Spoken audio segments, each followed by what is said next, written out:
मैं और मेरे भाई सुमित का खुद का कारोबार था। सुमित बहुत ही सीधा और सज्जन व्यक्ति था, जबकि मैं गलत संगत में पड़कर इधर उधर पैसे बर्बाद करने वाला लड़का बन गया था। सारा कारोबार मेरे भाई सुमित ने ही संभाल रखा था, जबकि मैं इधर उधर सिर्फ घूमता और दोस्तों पर पैसे लुटाता था। मुझको एक लड़की से प्यार भी हो गया था। उसका नाम महक था। उससे मैं शादी करना चाहता था, पर जब मैंने महक के घर वालों से अपनी शादी की बात कही तो महक के पिताजी ने साफ मना कर दिया था। हम तुम्हारे जैसे आवारा लड़के से अपनी बेटी की शादी नहीं करेंगे। पर मेरे और महक के लिए एक दूसरे के बिना रह पाना नामुमकिन था। जब हम दोनों को अपनी शादी हो पाना मुश्किल लगा तो हम दोनों ने आपसी रजामंदी से एक योजना बनाई। हम दोनों भाइयों में काफ़ी खुलापन था। लड़कियों को लेकर भी आपस में हंसी मजाक भी चल जाता था।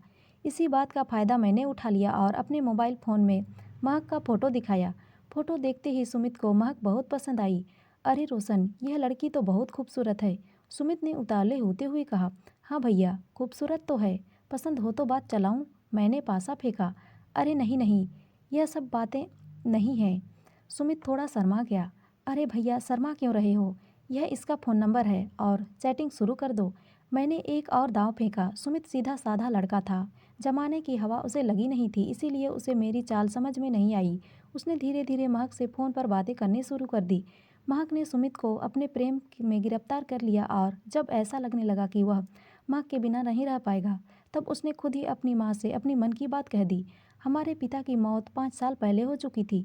बड़े दिनों के बाद माँ ने महक की आंखों में चमक देखी थी, इसीलिए वे सुमित को मना ना कर पाई और शादी के लिए सिर्फ हाँ कर दी, बल्कि खुद ही रिश्ता लेकर महक के घर पहुँच गई।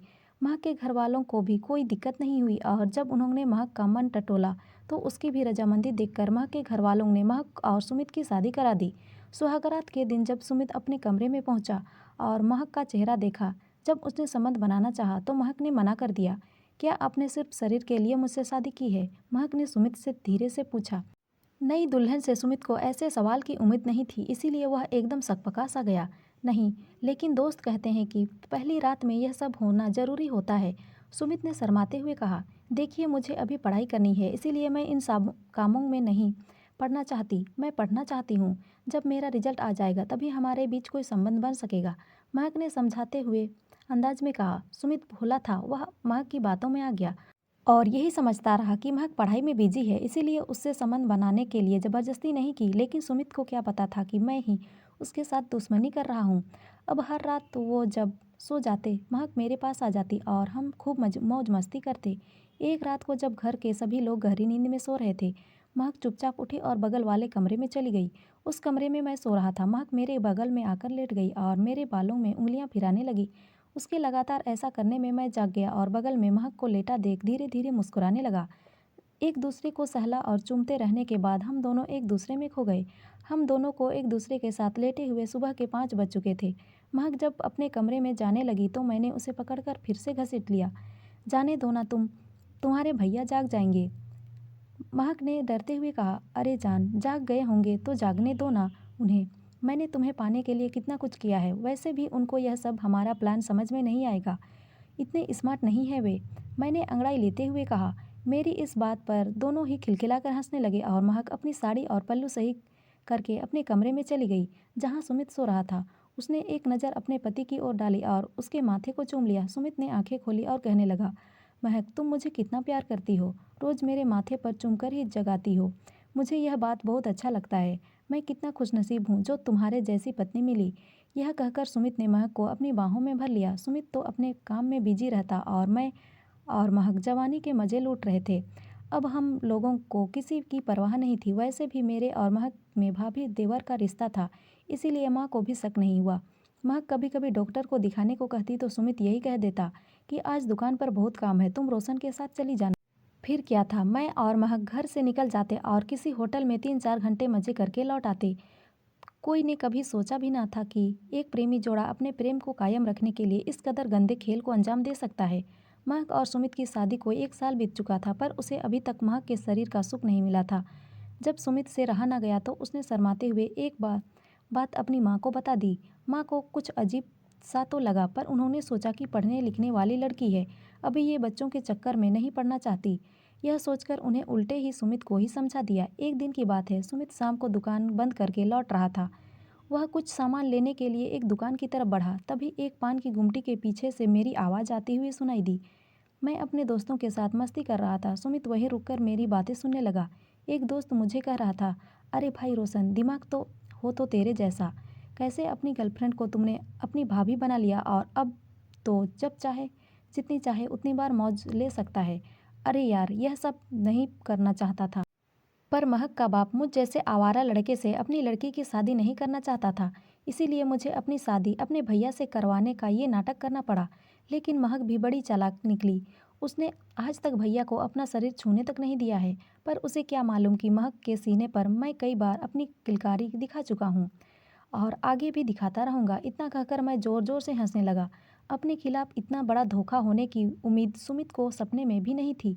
और जिस तरह मैंने महक के लिए गलत बातें कह रखी थी, उसने सुमित का खून उबाल मारने लगा था। बेईमान कमीने, धोखेबाज भाई होकर तूने भाई को धोखा दिया। ऐसे चिल्लाते हुए सुमित ने मुझको एक जोरदार तमाचा मार दिया। अपने दोस्तों के सामने हुई इस बेइज्जती को मैं सहन नहीं कर पाया और मैंने भी सुमित पर हाथ छोड़ दिया। हम दोनों भाई आपस में ही लात घूंसे चलाने लगे। मेरा खून गर्म तो था ही, और यह गर्मी तब शांत हुई जब मैंने एक टूटी बोतल अपने भाई सुमित के सीने में मार दी। दर्द से छटपटा सुमित खून से नहा उठा था और कुछ देर में वह शांत हो गया। उसकी मौत हो चुकी थी। सामने भाई सुमित की लाश देखकर मैं पहले तो घबराया, पर बाद में पुलिस की कार्यवाही और इस झमेले में से बचने के लिए मैंने प्लान बनाया और मेरे दोस्तों ने पुलिस को यह बताया कि कोई लूटने के मकसद से सुमित का खून कर गया है। और पर्स, मोबाइल फ़ोन, घड़ी वगैरह भी हम लोगों ने ठिकाने लगा दिया। सुमित अपने हाथ में एक सोने की अंगूठी पहने रखता था, जिस पर मेरा दिल आ गया। इसीलिए वह अंगूठी मैंने पुलिस को ना देकर अपने पास रख ली थी। पुलिस ने भी मेरी बात को सच मान लिया था और लूट का केस मानकर केस बंद कर दिया। मेरी माँ ने भी अपनी फूटी किस्मत समझकर आंसू पोंछ लिए। सुमित के मरने के बाद माँ एकदम अकेली हो गई थी और वे महक के कमरे में ही सोने लगी थी। माँ के महक के साथ सोने से मेरे और महक का बनाया खेल चौपट सा दिखने लगा था, क्योंकि अब हम दोनों को जिस्मानी ज़रूरतें पूरी करने की आज़ादी नहीं मिल पा रही थी। इसीलिए मैंने मन ही मन एक दूसरा प्लान बनाया। माँ, सुमित भैया के जाने के बाद आप बड़े शांत रहने लगी हो। आपको शांति मिले, इसीलिए चलो मैं आपको और भाभी को कहीं घुमा लाता हूँ। कुछ दिन बाहर घूम आएंगे तो मन भी हल्का हो जाएगा। मैंने मासूमियत भरे लहजे से अपनी माँ से कहा। अरे बेटा, मैं अब बूढ़ी हड्डियाँ लेकर कहाँ जाऊँगी। तुम और महक ही हो, आओ, मैं यहीं रहकर घर की देखभाल करूंगी। माँ ने कहा, अंधे को क्या चाहिए, दो आंखें। मैं और महक जो चाहते थे वही हमको मिल गया। फिर क्या था, हम दोनों ने खूब रुपया पैसा इकट्ठा किया और निकल गए शांति की तलाश में। पहले तो शहर में जाकर हमने होटल में कमरा लिया और जी भरकर अपनी जिस्मों की प्यास बुझाई। इधर मेरी माँ घर में अकेली होने के चलते घर की साफ सफाई में लग गई। सफाई के दौरान उन्हें मेरे कमरे की अलमारी में सुमित की एक अंगूठी मिली, जो उसको मारने के बाद ले आया था। अचानक से सुमित को लूट लिया ये जाना, जबकि सुमित कई सालों से उस रास्ते में आता जाता था, और आज अचानक से सुमित की अंगूठी का मेरी अलमारी में मिलना माँ के दिल में शक्का पैदा कर गया। माँ ने कमरे को और खंगाला तो पाया कि महक की चुन्नी भी मेरे कपड़ों में से मिली। माँ समझ गई कि मामला क्या है, लेकिन वह कर भी क्या सकती थी। उन्होंने मेरे दोस्तों को घर पर बुलाया और बातों बातों में सारा भेद उगलवा दिया।